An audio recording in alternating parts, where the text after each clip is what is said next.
প্রবাসী ভাই বোনদের কাছে বিনয়ের সাথে আবারও প্রয়োজন অনুরোধ করতে চাই, এই মিথ্যা গুজবে আপনারা কান দিবেন না। জোনায়েদ আহমেদ পলক স্যার প্রবাসীদের কাছে এখন অনুরোধ করতেছেন, ভিক্ষা চাইতেছেন, রেমিটেন্স যাতে ব্যাংকে পাঠায়, আবার গুজবের কথা বলতেছেন।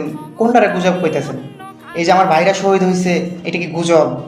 ছাত্রলীগের পোলাপান অস্ত্র লইয়া, রান্দাও লইয়া, লাঠি লইয়া যে আমার ভাইদের বোনদের উপর অত্যাচার করছে, এগুলো কি গুজব?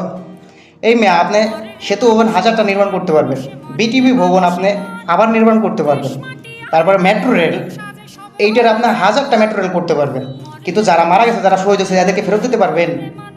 এই যে যে মায়েদের বুক খালি হয়েছে, কোল খালি হয়েছে, তাদেরকে আপনি কী বলে সান্ত্বনা দিবেন?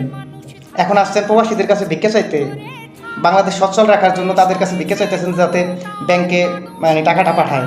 হ্যাঁ, কি মনে করছেন আপনারা আসলে কি মানুষ নাকি বলেন তো? গুজব বলতেছেন, গুজব বলতেছেন, সব জিনিস নিয়ে গুজব বলতেছেন।